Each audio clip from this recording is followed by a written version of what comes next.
Boa noite, irmãos. Que a graça e a paz de Cristo esteja com todos nós essa noite.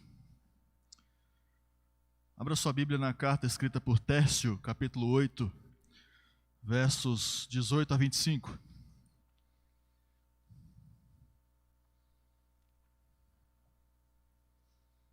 Que carta é essa?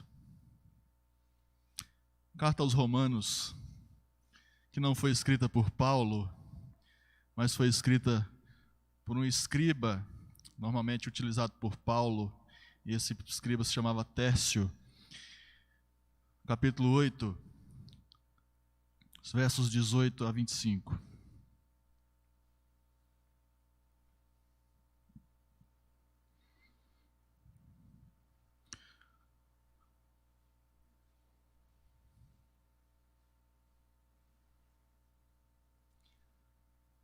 Só esclarecendo que ela não foi escrita manualmente por Paulo, mas ela foi ditada por ele. Por isso nós chamamos ela de carta do apóstolo Paulo.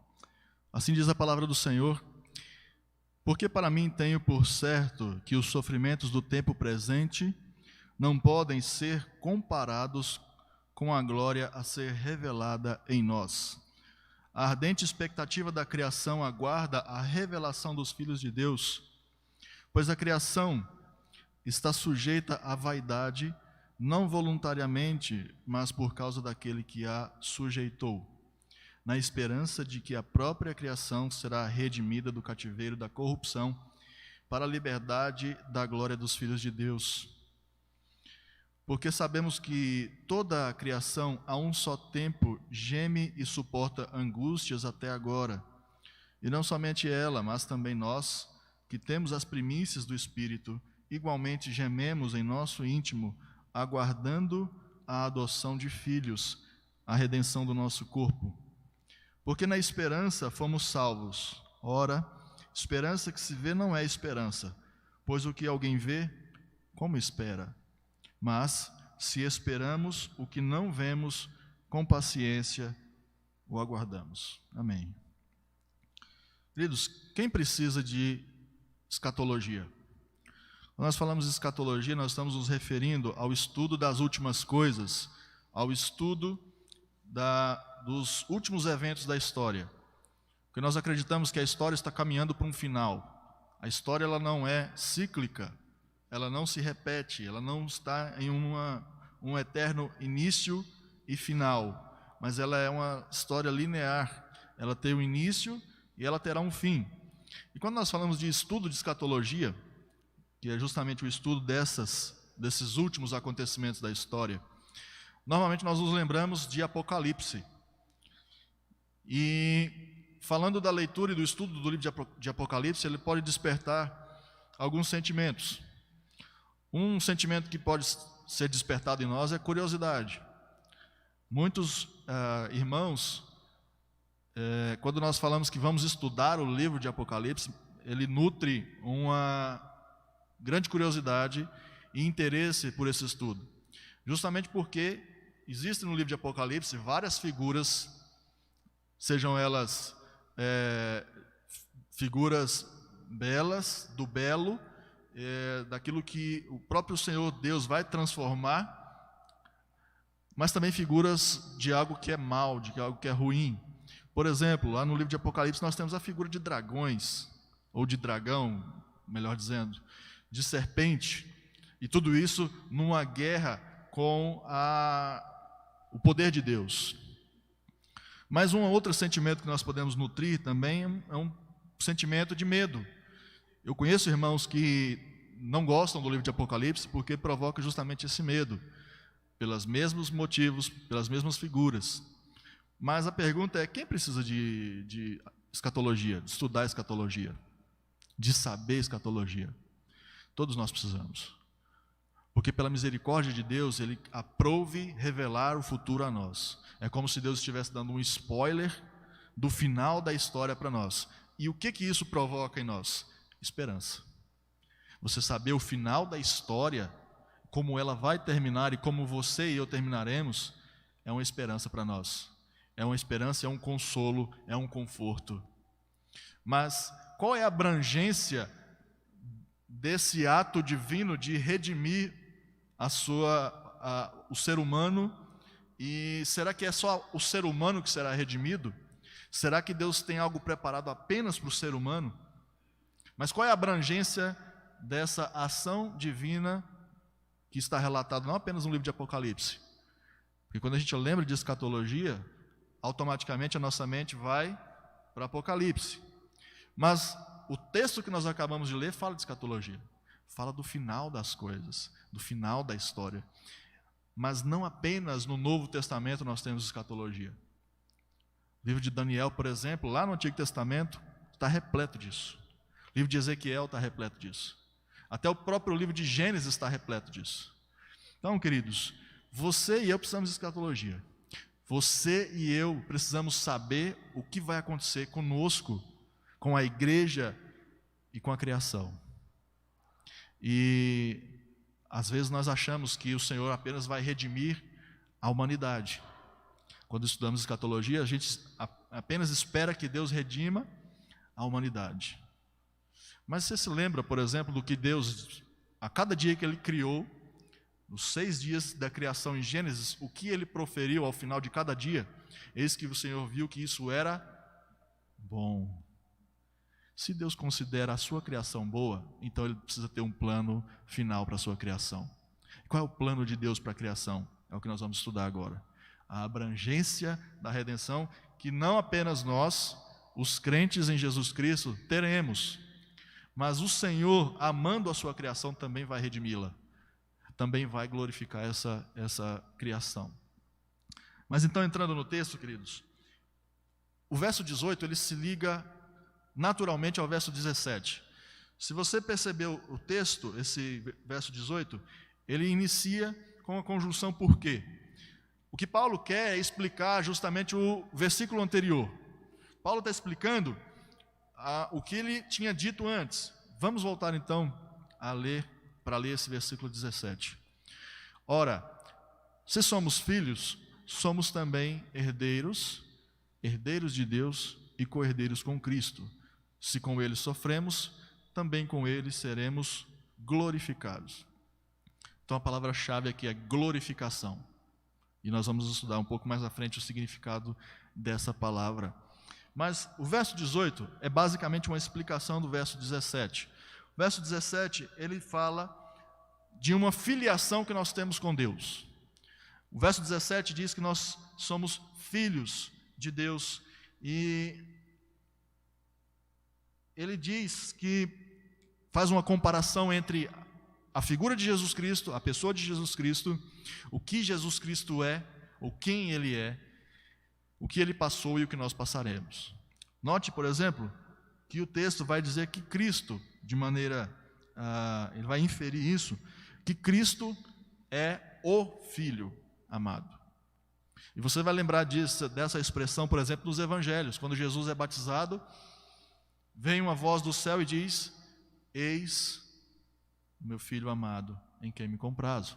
Jesus é o Filho, é o legítimo Filho de Deus. Mas o texto diz também que Jesus Cristo sofreu.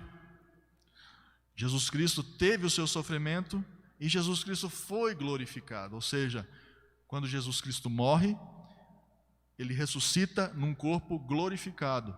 O mesmo corpo que nós teremos, e mais uma vez nós vamos explicar isso mais à frente. Então, Cristo é o Filho legítimo, e herdeiro. Nós somos adotados e também fomos feitos co-herdeiros com Jesus Cristo. Mas isso teve um preço. Jesus Cristo sofreu, nós também sofreremos. Essa é a lógica de Deus.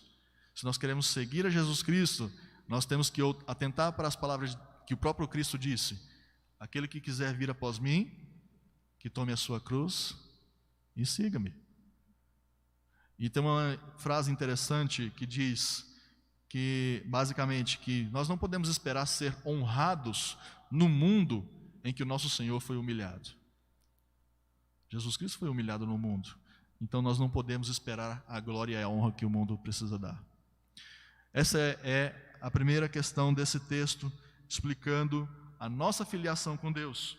Essa é uma doutrina, queridos, que nós conhecemos como a doutrina da união com Cristo.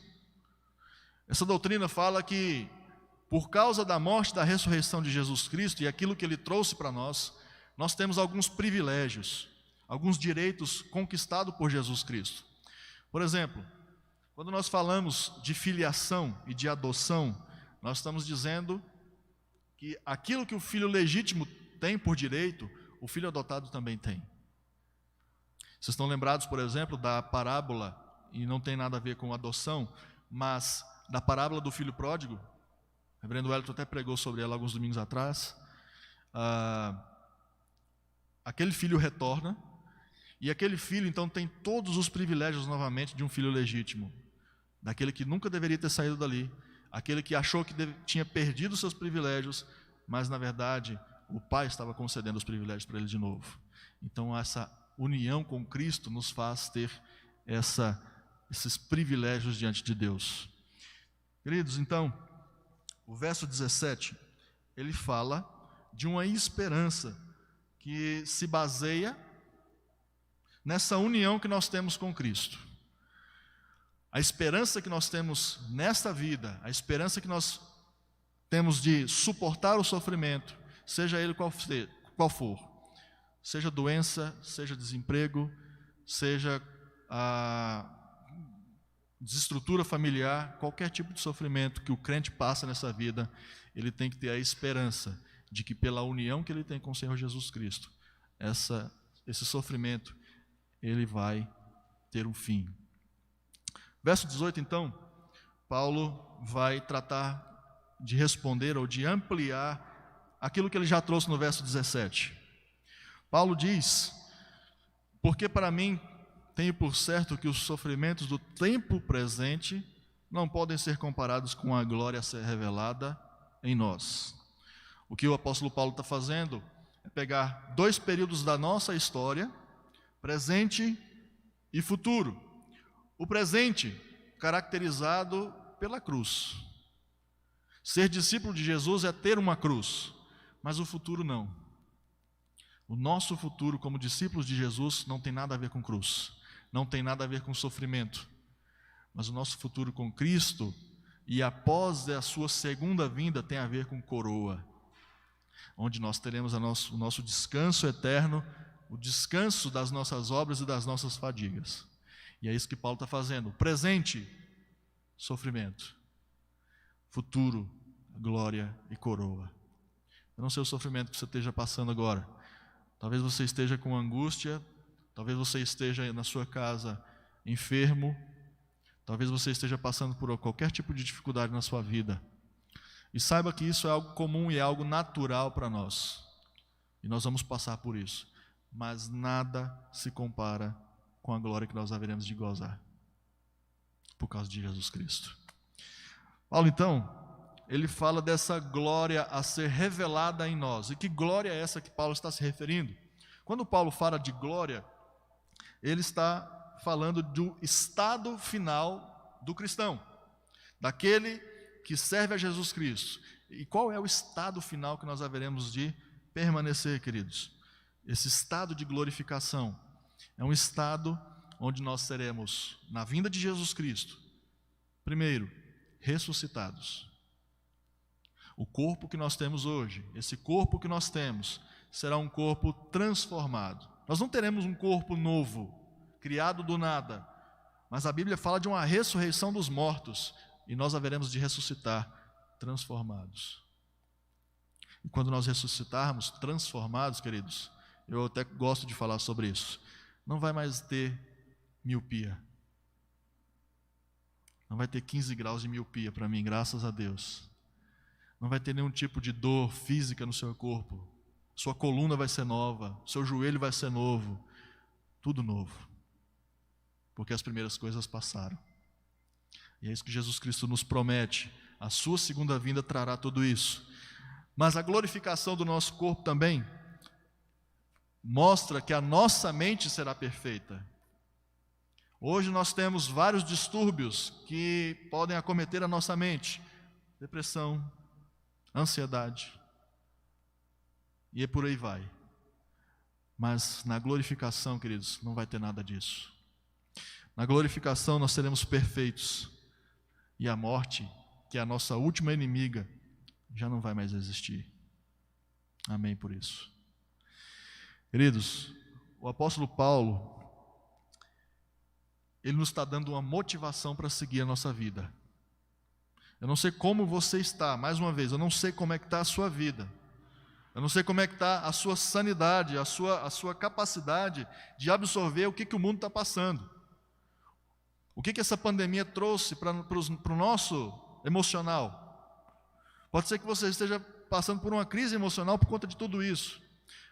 Mas o apóstolo Paulo está nos dando uma motivação para passar por tudo isso, que é olhar para o futuro, que é olhar para a glorificação que virá.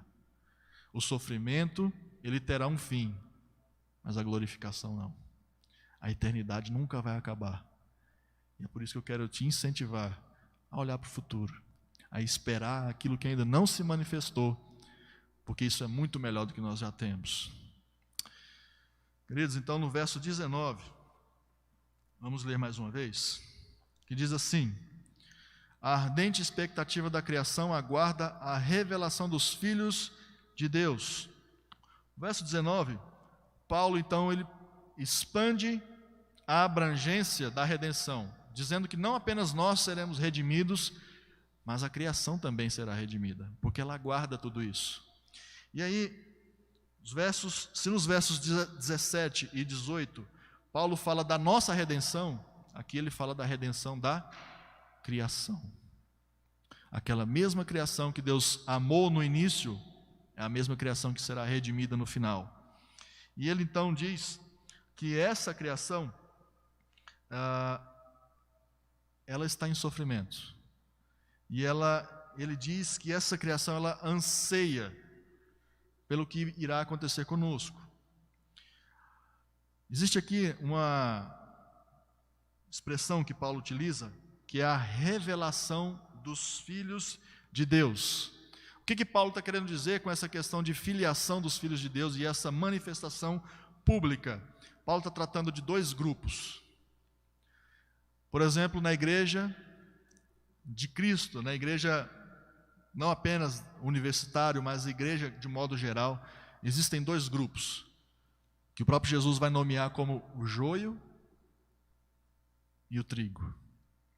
Isso quer dizer que dentro da igreja existem aqueles que são filhos e aqueles que não são filhos de Deus.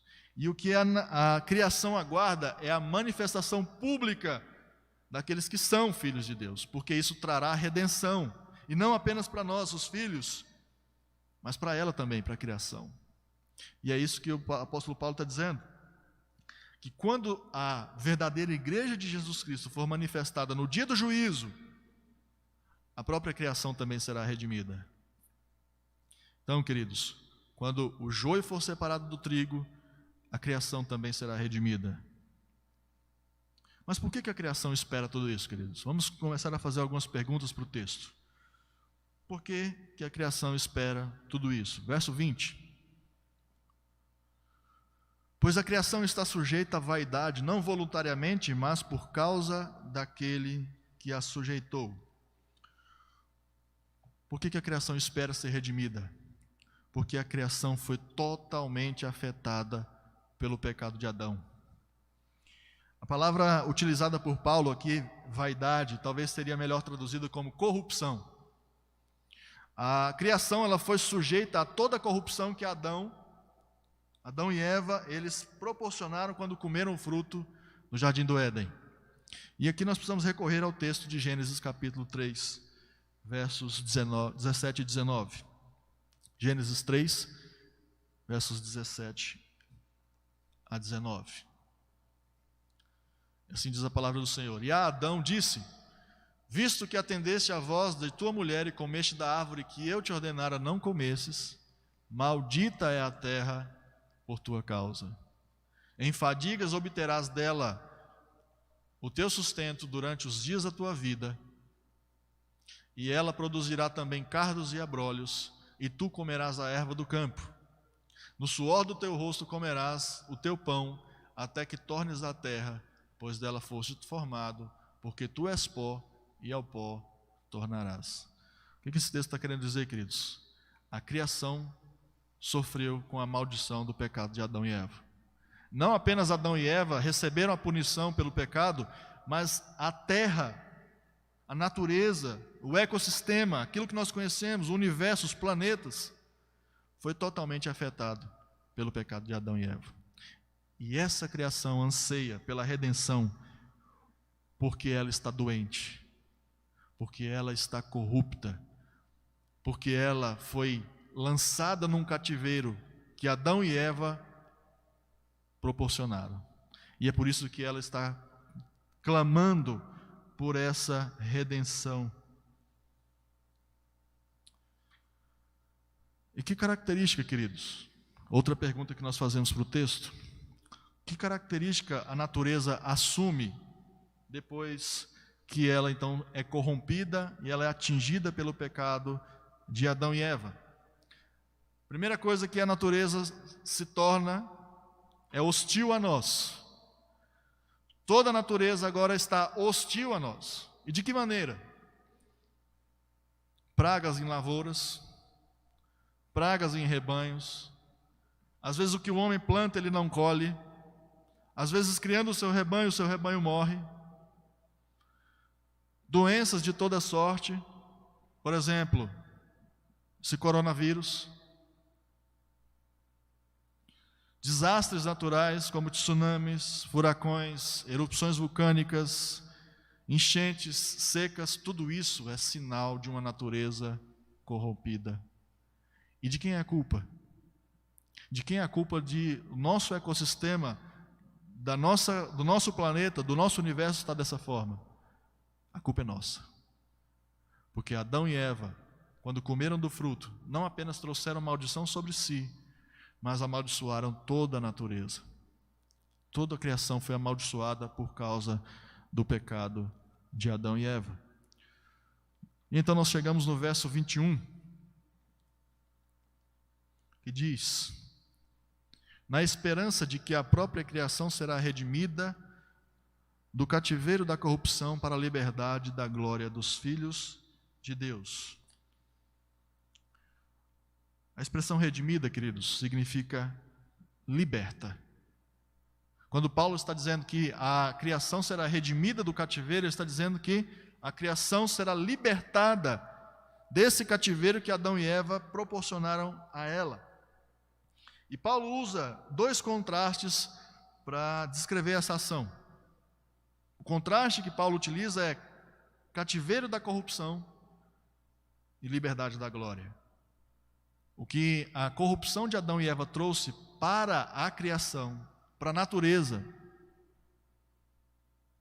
foi um cativeiro de destruição, onde agora todo aquele potencial que a natureza tinha lá no Jardim do Éden, ela não tem mais.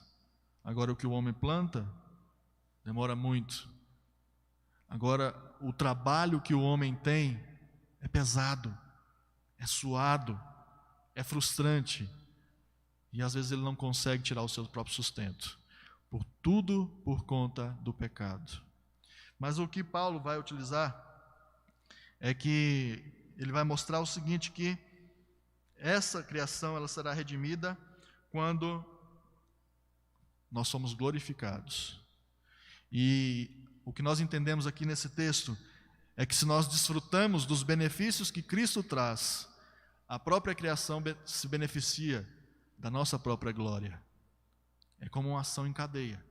Cristo nos abençoa com a vida eterna e com a glorificação. E com a nossa glorificação, a criação também se beneficia. E ela retorna ao seu estado original, de bênção, de perfeição. É isso que Paulo está mostrando nesse texto. Mas a glorificação, queridos, da criação, ela vai envolver toda ela. Ou seja, tudo que foi criado no universo por Deus será glorificado, será transformado, será perfeito mais uma vez? Não. Nem toda a criação será redimida e restaurada à perfeição como era antes. Por exemplo, Satanás e seus anjos não serão redimidos. Por que Satanás não será redimido? Ou ele não terá o mesmo destino que nós, os filhos de Deus, teremos? pura e simplesmente porque ele não tem um representante como nós temos. E quem é o nosso representante diante de Deus? Jesus Cristo.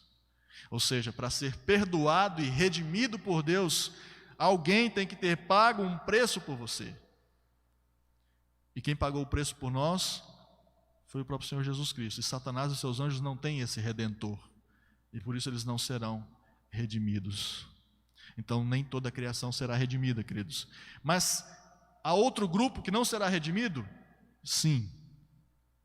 Aqueles que não estão em Cristo. Todos aqueles que morrerem sem Jesus Cristo, sem adorarem o único que é digno de louvor, o nosso único Senhor e Salvador, todos que morrerem sem Cristo não serão redimidos depois. Não terão uma chance no dia do juízo. A única chance que nós temos de sermos redimidos por Deus no dia do juízo é confessarmos a Jesus Cristo em vida, porque depois que morremos, não adianta absolutamente nada. Então, queridos, Satanás e seus anjos e aqueles que morrem em rebelião a Deus, sem Jesus Cristo, serão lançados no mesmo lugar, no lago de fogo eterno. Então, qual é a parte da criação, queridos, que será redimida? Se essa parte não vai ser redimida, qual será? Aqueles que estão em Cristo e que se beneficiam dos seus méritos, e toda a criação em geral, exceto esses dois grupos, será redimida. A natureza, a fauna, a flora, os planetas, o universo, tudo será redimido. E o que vai envolver essa redenção, queridos? Toda aquela hostilidade que eu disse que a criação tem hoje por nós, contra nós, será removida. Ou seja, não vai ter mais seca, não vai ter mais enchente que mata as pessoas, não vai ter furacão. Esses transtornos naturais que nós temos no planeta inteiro não mais vai acontecer. Não vai ter mais doença, mais nada. A criação, mais uma vez, vai estar sujeita a nós e não mais contra nós. É isso que Paulo está mostrando aqui nesse texto. O povo redimido de Deus, aqueles que estarão com Cristo na eternidade, glorificados, precisa de um lugar glorificado também para viver. E esse lugar, queridos, onde será?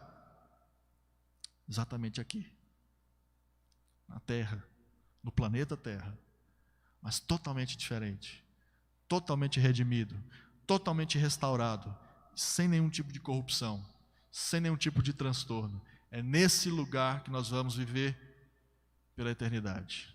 Amém por isso. Queridos, então nós chegamos no verso 22, onde Paulo diz, e aqui ele retoma o mesmo raciocínio dos versos 17 e 18. E não somente ela, mas também nós que temos as primícias do Espírito, igualmente gememos em nosso íntimo, aguardando a adoção de filhos, a redenção do nosso corpo. Paulo emprega a mesma figura de linguagem que ele utilizou para a criação, a expressão gemendo. E o que Paulo tem em mente quando ele utiliza essa expressão gemer é uma mulher que está para dar à luz. Uma mulher que está sofrendo com dores de parto e ela geme. Mas como é interessante, Calvino, ele faz uma análise e ele diz que esse gemido que a criação dá, que nós estamos dando, e nos textos subsequentes que o Espírito Santo dá, esses gemidos não são para a morte, mas para a vida. Ou seja, quando uma mulher está gemendo com dores de parto, ela está para dar a vida, para dar a luz.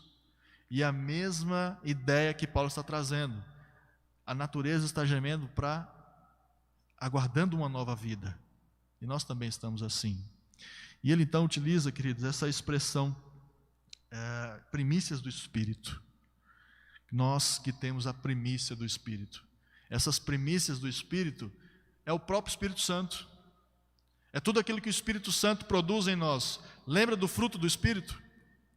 Paz, longanimidade, bondade, amor. Tudo isso é primícia do Espírito Santo que nós temos. Não por nós, mas por aquele que habita em nós. É como se o Espírito Santo fosse um selo para que você e eu pudéssemos entrar no descanso eterno de Deus, nós temos que ter esse selo. Todos aqueles que não têm o selo do Espírito Santo não entrarão nessa terra prometida. Todos aqueles que não têm a marca do Cordeiro não entrarão nesse descanso do Senhor. E aqui eu quero salientar uma questão. Você já deve ter, isso é muito comum, nós vemos pessoas totalmente alheias à vontade de Deus e a Jesus Cristo dizerem que são filhos de Deus, não é mesmo? Somos filhos de Deus. Eu sou filho de Deus. Isso é uma expressão comum, as pessoas acharem que todo mundo é filho de Deus. Mas quem é de fato filho de Deus, queridos? Somente aqueles que têm as primícias do Espírito, ou seja, o próprio Espírito Santo, o selo do Espírito Santo. Portanto, nem todo mundo que diz Senhor, Senhor é de fato filho de Deus. Para ser filho de Deus, nós precisamos receber o selo do Espírito Santo.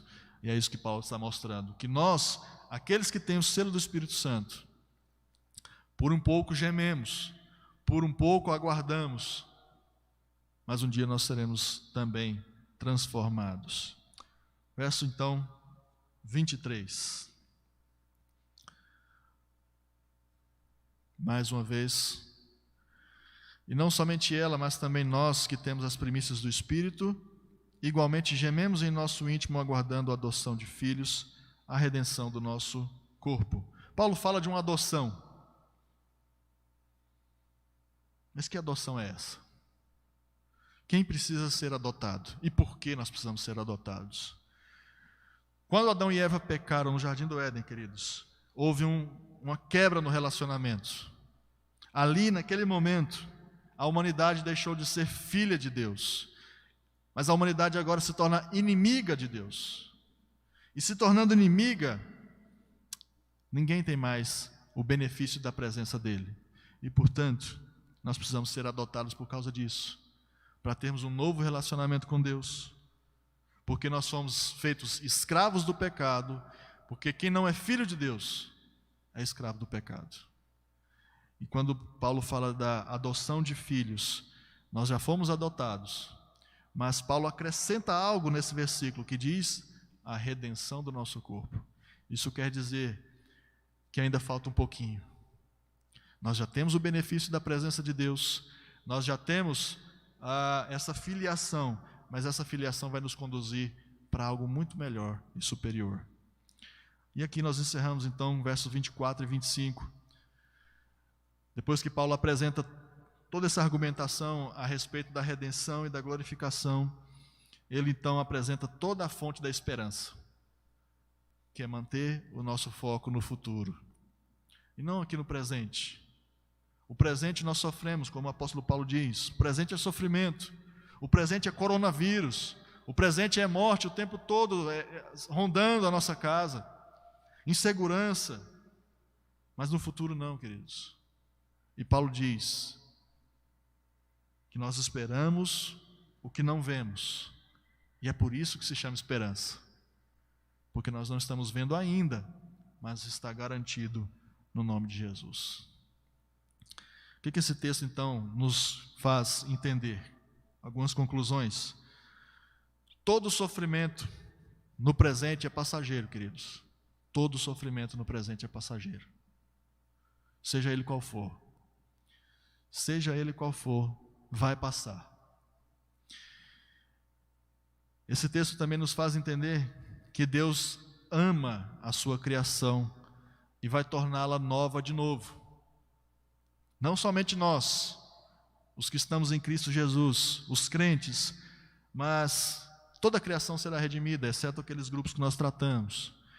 E uma outra conclusão que nós temos é que por causa da adoção, nós temos privilégios e responsabilidades diante de Deus. Então essas são as conclusões que nós podemos tirar com esse texto de Paulo. E ele nos leva então, queridos, a algumas aplicações práticas. A primeira aplicação prática que esse texto nos traz, e é para aquele grupo de irmãos que talvez estejam sofrendo com enfermidade, que passaram ou estão passando por essa enfermidade que acomete o mundo inteiro. Alguns dos nossos irmãos estão com suspeita de Covid, alguns já passaram por ela. Talvez eu passe por ela. Mas a nossa esperança, queridos, ela precisa estar no Senhor. A gente precisa olhar para o futuro. E mesmo que o nosso sofrimento aqui seja tamanho, que a gente se desespere, nós precisamos ter essa palavra em mente. Ainda há um descanso para nós. Ainda há uma esperança para nós. O sofrimento aqui vai acabar, mas a vida eterna não. Então mantenha os seus olhos fixos no Senhor. Segunda aplicação que eu quero trazer para nós essa noite é que nós precisamos cuidar da criação de Deus. O crente, ele é, por natureza, por definição, um ecologista. Isso quer dizer que nós precisamos cuidar do meio ambiente, cuidar da criação de Deus, porque Deus ama a sua criação e nós também precisamos amar a sua criação. Então nós precisamos ser uma espécie de ambientalista. Precisamos amar a criação de Deus e precisamos cuidar da criação de Deus. Você já plantou uma árvore na sua vida? Você faz coleta seletiva do seu lixo? Isso é uma forma de cuidar da natureza. Se você ainda não faz, eu te aconselho, como um cristão que espera a vinda de Jesus Cristo, a fazer isso. Cuidar da criação de Deus, porque ela será redimida. E nossa casa é aqui, e ela será aqui. E por último, se aproxime mais de Jesus Cristo, queridos. É tão triste a gente perceber que há muitos irmãos que têm se afastado gradualmente de Jesus Cristo. É Ele quem vai nos levar para esse lugar. É Ele quem vai trazer toda essa redenção e nós não podemos nos afastar dEle. Nos afastar da Sua palavra, nos afastar de uma vida devocional. E você que ainda não serve ao Senhor Jesus Cristo, que me assiste nessa noite, saiba que a única forma de estar nesse lugar com Jesus Cristo é confessando Jesus Cristo como seu Senhor. Portanto, duas aplicações para a igreja. A você que é crente, se aproxime mais do seu Senhor, conheça mais o seu Senhor, ame mais o seu Senhor. E para você que não é cristão, que não serve ao Senhor Jesus, ou você se arrepende dos seus pecados e recebe as primícias do Espírito Santo para desfrutar desse prazer eterno, ou você estará completamente perdido nos seus pecados e na corrupção do pecado de Adão e Eva. Creia no Senhor Jesus, será salvo tu e a sua casa. Que o Senhor nos mantenha fiéis à sua palavra, olhando para o futuro, tendo esperança no porvir, mas cuidando também do nosso presente, cuidando da nossa casa, do nosso planeta, cuidando dos nossos irmãos, da nossa família e de nós mesmos. Que o Senhor Jesus nos abençoe e nos guarde. Vamos orar? Pai Santo, nós te agradecemos pela sua palavra, porque o Senhor já descortinou para nós todo o futuro e está nos dando a garantia de que nós seremos resgatados para morar junto com o Senhor nessa terra transformada, nessa nova Jerusalém. Portanto, Senhor Deus, fortalece a sua igreja para que a gente não desanime nessa caminhada, mas tenha os nossos olhos sempre fixos no Senhor. Para a honra e glória do seu santo nome, é que nós oramos assim. Amém.